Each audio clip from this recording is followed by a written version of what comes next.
US में 2 decades रहने के बाद 20 साल रहने के बाद कोई इंसान 40 से 50 करोड़ तो आराम से सेव कर सकता है। स्टैटिस्टिशियन का एक फील्ड है, उसकी बहुत डिमांड है यहाँ पे। तो अगर एक स्टैटिस्टिक्स वाला इंसान है, वो एक अच्छी कंपनी में जा रहा है, तो वो 90-95,000 से भी शुरू कर सकता है। प्रोफेशंस में एक एवरेज सैलरी लगा के चल सकते हैं कि $1 लाख पर ईयर जो है यहाँ अर्न किया जा सकता है। फिर यहाँ पे दुनिया भर के इंश्योरेंसेस होते हैं, home insurance, car insurance, medical insurance.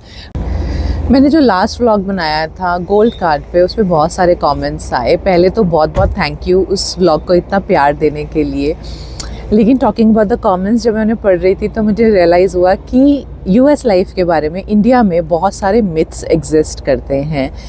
मैंने हर कमेंट पे रिप्लाई किया है, लेकिन इतनी डिटेल में कमेंट्स में रिप्लाई करना पॉसिबल नहीं है। तो मैंने सोचा कि कुछ उन कमेंट्स के मैं एक डिटेल में व्लॉग शूट कर लेती हूँ, talking about my opinion, of course मेरे पर्सनल एक्सपीरियंसेस के हिसाब से।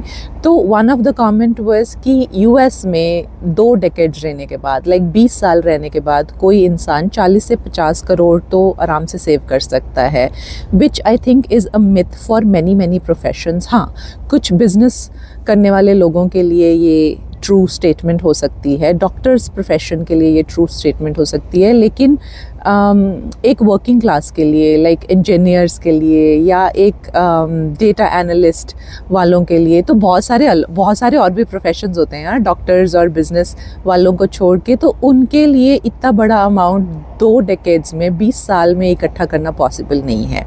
तो चलिए इसके बारे में बात करते हैं। सबसे पहले तो ये है कि यहाँ हर स्टेट के हिसाब से सैलरी अलग होती है। फॉर एग्ज़ाम्पल इंडिया में भी शायद होता होगा कि कुछ स्टेट्स का लिविंग प्राइस जो है वो अलग है। जैसे कैलिफोर्निया की कुछ जगहों का प्राइस जो है बहुत हाई है कि रेंटल प्राइजेस बहुत महंगे हैं, तो वो भी एक डिफरेंस आ जाता है। लेकिन हर स्टेट के अपने कुछ मिनिमम वेजेस भी सेट हैं। किसी एक फार्मेसी में काउंटर जॉब के लिए अगर आपको पेंसिल्वेनिया में $13 या $15 का प्राइस है, तो वो कैलिफोर्निया में सेम जॉब के लिए आपको $17 $18 का प्राइस रहेगा। तो मिनिमम वेजेस भी स्टेट टू स्टेट जो है वो डिपेंड करते हैं। और हर प्रोफेशन के भी अगर आपको एक स्पेसिफिक सैलरी मिल रही है यूएस के किसी एक कोने में या किसी एक स्टेट में, उसी सेम प्रोफाइल के लिए यूएस के दूसरे कोने में आपको हायर सैलरी मिल सकती है, डिपेंडिंग अपॉन वो जो लिविंग एक्सपेंसेस उस स्टेट के है। तो अगर अब प्रोफेशंस की बात करें, मैंने बायोटेक्नोलॉजी में इंजीनियरिंग की है और मैंने मास्टर्स की है बायोमेडिसिन में। बट उसके बाद मैंने यूएस में आके बहुत लंबा ब्रेक लिया, तो मैंने 7.5-8 साल के ब्रेक के बाद दोबारा ज्वाइन किया, तो बहुत कम सैलरी पे किया। अब मैंने कैचअप कर लिया है, लेकिन जब 8 साल के करियर के बाद शुरुआत की थी तो एक्चुअली $57,000, तो $60,000 भी नहीं थे एनुअली।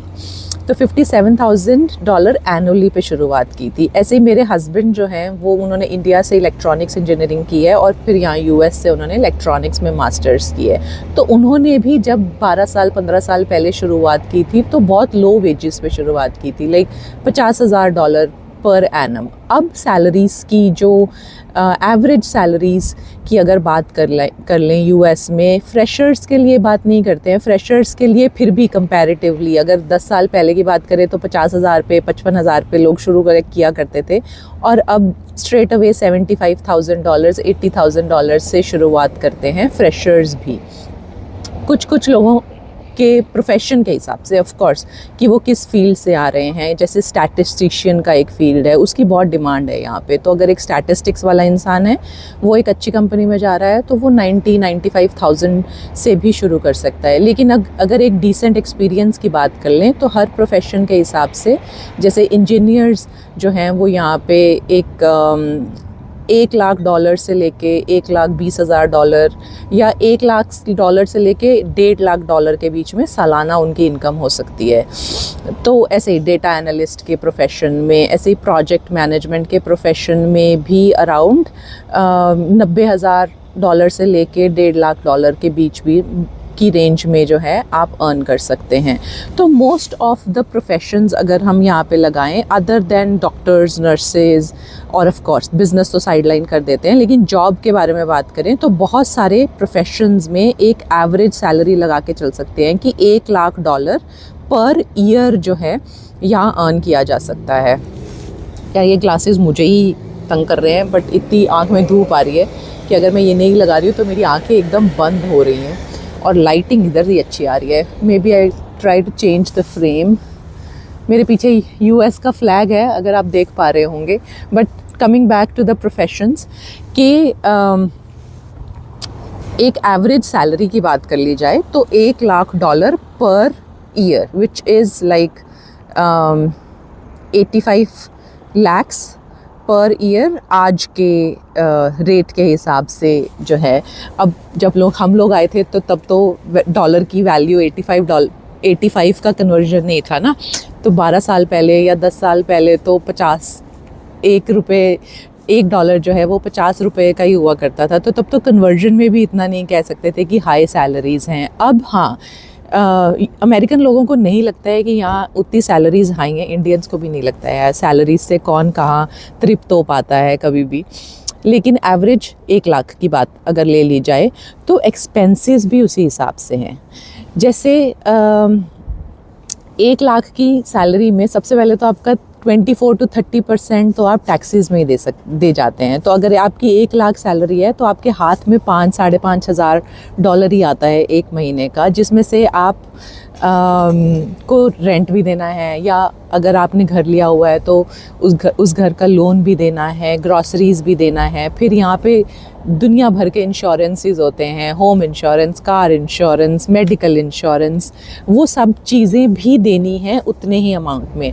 तो एक्चुअली यहाँ पे सैलरीज़ बेशक आपको लगे कि इंडिया के कंपैरिजन में हायर नोट पे हैं, लेकिन एक्सपेंसेस भी उतने ही लेवल पे हैं, तो सेविंग्स ज़्यादा नहीं हो पाती हैं। तो अगर 2 लोग भी कमा रहे हैं, फिर अगर 2 लोग कमा रहे हैं तो आपका लिविंग स्टैंडर्ड जो है उसके हिसाब से हो जाता है। जैसे फॉर एग्ज़ाम्पल जब मैं नहीं अर्न कर रही थी, जब मैं होम मेकर थी, मेरे हस्बैंड अर्न कर रहे थे तो हम रेंट पे रहते थे। फिर जब मैंने जॉब शुरू किया तो फिर हमने घर ले लिया, तो रेंटल और होम लोन में फिर वो डिफरेंस आ गया। तो आप अपने लिविंग स्टैंडर्ड को भी उसी हिसाब से जो है थोड़ा बहुत बढ़ाते रहते हैं। तो एंड ऑफ द डे एक इंसान कमा रहा हो, 2 इंसान कमा रहे हो, आपकी सैलरी 1-1.5 लाख के रेंज में हो या उससे कम ज़्यादा हो, सेविंग्स के नाम पे US लाइफ में ऑन एन एवरेज लोग बहुत ज़्यादा सेव नहीं कर पाते हैं। अमेरिकन्स की बात करें तो वो तो चेक टू पे चेक ही उनका एक माइंडसेट है कि पैसे आए, एक पर्टिकुलर अमाउंट उन्होंने इन्वेस्ट किया, बाकी का पर्टिकुलर अमाउंट उन्होंने खाया पिया। वो लोग बहुत ज़्यादा सेविंग्स में जो है विश्वास नहीं रखते हैं। मतलब यहाँ के हिसाब से एक 10 to 15% ऑफ योर सैलरी अगर वो लोग सेव में रख लेते हैं, that is fine, but they believe in कि आज जी लो, कल का पता नहीं। तो अमेरिकन्स का तो पे चेक टू पे चेक है, इंडियंस में वैसा नहीं है। हम लोग भाई सेविंग्स में बिलीव ज़रूर करते हैं, and most of the Indians here, और इन्वेस्टमेंट में भी करना होता है।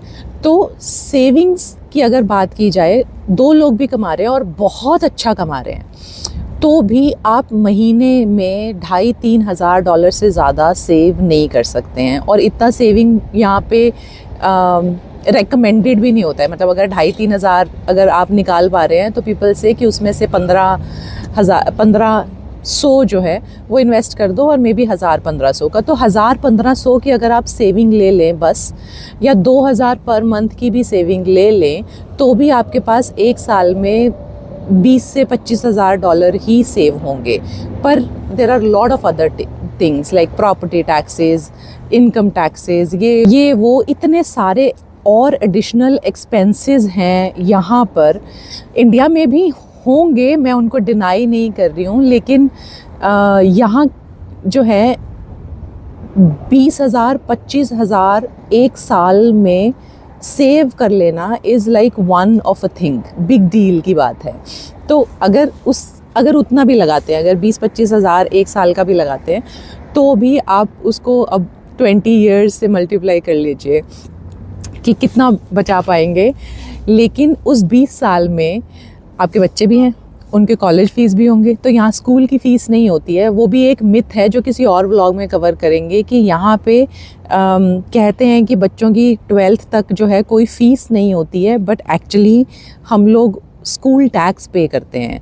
तो अगर आप रेंट पे रह रहे हैं तब ये स्टेटमेंट ट्रू है कि आप बच्चों की स्कूल फ़ीस पे नहीं कर रहे हैं। लेकिन अगर आप अपने घर में रह रहे हैं जिसका आप ऑफ कोर्स लोन पे कर रहे हैं, लेकिन उसके साथ साथ आप स्कूल टैक्स भी पे करते हैं, which is almost equivalent to कि अगर आप इंडिया में बच्चे को जो है स्कूल भेजेंगे उसकी स्कूल फ़ीस भरेंगे। तो वो एक अनदर मिथ है, लेकिन अभी उसकी बात नहीं कर रहे हैं। तो वो 20 साल में आपके बच्चे कॉलेज भी जाएंगे, तो स्कूल की फ़ीस भले ही नहीं है, यहाँ पे कॉलेजेस की फ़ीस बहुत हाई है। तो अगर आप किसी एक अच्छे अच्छे कॉलेज में अपने बच्चे को भेजना चाहते हैं तो 50,000 पर एनम, लाइक $50,000 एक साल का is the minimum fees you will pay. बहुत सारे कॉलेजेस की 1 लाख पर ईयर फ़ीस भी जाती है। तो आपने अगर 4 साल लगा के $1 लाख बचा भी लिया तो वो उन 20 साल के दौरान जब आपका बच्चा कॉलेज जाएगा वो एक ही साल में वो उतना पैसा ले जाएगा। तो यहाँ पे एक्चुअली आप उतने पैसे सेव नहीं कर सकते हैं। तो 40-50 करोड़ तो बहुत दूर की बात है। 40-50 करोड़ कितना हो गया? $5-6 मिलियन हो गया। मेरे हस्बैंड यहाँ हैं 15 साल से, मैं यहाँ हूँ 10 साल से, हम लोग 1 मिलियन भी टच नहीं कर पा रहे हैं। 5-6 मिलियन तो बहुत दूर की बात है। तो 20 साल में वर्किंग क्लास के लिए, जॉब क्लास के लिए इतने पैसे इकट्ठे कर पाना पॉसिबल नहीं है। डॉक्टर्स की सैलरीज़ कंपैरेटिवली बहुत हाई होती हैं, लेकिन एक पॉइंट के बाद डॉक्टर्स का स्ट्रगल भी उतना ही हाई होता है। तो अगर एक एक्सपीरियंस के बाद 35 साल का डॉक्टर यहाँ पे हमारी जितनी ही सैलरी ले रहा होगा, लेकिन एज़ द एक्सपीरियंस ग्रोज, और फिर बहुत सारे डॉक्टर्स जो हैं कभी कोलैबोरेशन में या कभी सिंगल हैंडेडली भी अपना क्लिनिक खोल लेते हैं, अपना बिजनेस कर लेते हैं, तब उनके सैलरीज़ क्या, तब तो उनका खुद का ही पैसा इन्वेस्टेड भी है उस बिज़नेस में, तब वो ज़्यादा कमा पाते हैं। तो एक डॉक्टर जो है यहाँ पे 2 लाख से 3 लाख एनुअल सैलरी, तो अगर एक एवरेज जॉब क्लास का $1 लाख का है तो डॉक्टर्स का जो है वो $2 से $3 लाख भी चला जाता है annually, sometimes even more than that. मैंने एक डॉक्टर के लिए एक ज़माने में जो है बिलिंग की थी, एंड आई स्टिल रिमेंबर $50,000 जो है पर मंथ भी कभी कभी मैं बिल करती थी। तो उनका तो अपना क्लिनिक था, सब था, तो प्रॉफिट्स की बात कर रहे थे कि सब सैलरीज़ निकालने के बाद देयर वर मंथ्स जब $50,000 पर मंथ का भी प्रॉफिट हो जाता था, लेकिन ही वाज लाइक 55+। तो उस एज में जाके डॉक्टर्स के पास यहाँ पे बहुत सैलरी या बिज़नेस में बहुत पैसा आता है। और भी अगर आप कोई बिज़नेस कर रहे हैं तो $5 मिलियन बना लेना कोई बहुत बड़ी बात नहीं है, उससे भी कहीं ज़्यादा बन जाते हैं। तो वो दो, and then there are many other classes like construction के। कुछ लोग खुद कंस्ट्रक्शन करते हैं, जैसे हमने अपना बेसमेंट बनवाया, वो इंसान खुद भी कंस्ट्रक्शन करता है, लेकिन और 5 लोगों को भी अपने साथ हायर करता है। तो ही इज़ द वन जो लाइक एक प्रोजेक्ट इटसेल्फ में ही उसे $15-16 हज़ार का मार्जिन मिल जाता है, लाइक प्रॉफिट मिल जाता है, काइंड ऑफ बिजनेस ओनली। लेकिन कंस्ट्रक्शन में यहाँ बहुत पैसा है, यहाँ पे लेबर में बहुत पैसा है। लेकिन हम जो नॉर्मल इंजीनियर्स हैं या नॉर्मल सीए में भी पैसा है यहाँ पे, बट इट डिपेंड्स ऑन कि आप कितने फेमस सीए हैं और कितने क्लाइंट्स आ पा रहे हैं आपके पास। लेकिन अगर आप एक नॉर्मल सी कंपनी में सीए का जॉब करते हैं, then you end up again $1.5 lakh या $2 लाख पर ईयर। सेल्स में यहाँ पैसा है, तो अगर आप किसी सेल्स की जॉब में हैं तब आपकी सैलरीज़ जो हैं 3 लाख भी आराम से क्रॉस कर सकती हैं, 3 लाख पर एनम। तो मैंने जितने भी यहाँ डॉलर अमाउंट्स आपको बताए हैं, आप इंडियन रुपीज़ में अगर चाहते हैं तो उनका आप मल्टीप्लाई कर सकते हैं बाय 85, लेकिन मैंने जितनी भी बात की है वो एक साल के सैलरी की बात की है। तो सेल्स में भी यहाँ पे अच्छी खासी सैलरी है। डॉक्टर्स प्रोफेशन के इक्वलेंट सैलरी आपको मिल सकती है डिपेंडिंग अपॉन कि आप किस प्रोडक्ट का सेल कर रहे हैं, बट 3 से 4 लाख आप उसमें भी जा सकते हैं। या फिर आप जा सकते हैं डायरेक्टर, वीपी, वो लेवल के पोजीशंस में जो है आपकी सैलरीज तो वही रहेंगी 2-2.5-3 लाख के अराउंड में, लेकिन उनके बोनसेस बहुत ज़्यादा हाई होते हैं। तो वहाँ पे यू कैन थिंक ऑफ कि सेविंग्स ज़्यादा है तो दे कैन, यस। लेकिन एक डॉक्टर का प्रोफेशन हो या वीपी का प्रोफेशन हो, फिर उसके हिसाब से आपको लिविंग स्टैंडर्ड्स भी मेंटेन करने पड़ते हैं। मैं किसी ऐसे वीपी को नहीं जानती हूँ जो बहुत हाई सैलरी भी ले रहा हो और फिर उसके बाद उसके पास 2 डेकेड्स में 40-50 करोड़ का जो है एसेट हो। May B I find out more on this, लेकिन मेरे ओपिनियन के हिसाब से जो हम नॉर्मल जॉब्स की बात करें तो वहाँ पे इतना अमाउंट इकट्ठा कर पाना is quite impossible. I hope आपको ये इन्फॉर्मेशन अच्छा लगा हो तो please like, share and subscribe. फिर मिलेंगे जल्दी किसी नए इन्फॉर्मेशन के साथ। तब तक के लिए thank you for watching and listening. Stay happy, stay positive, stay very very healthy. Bye bye.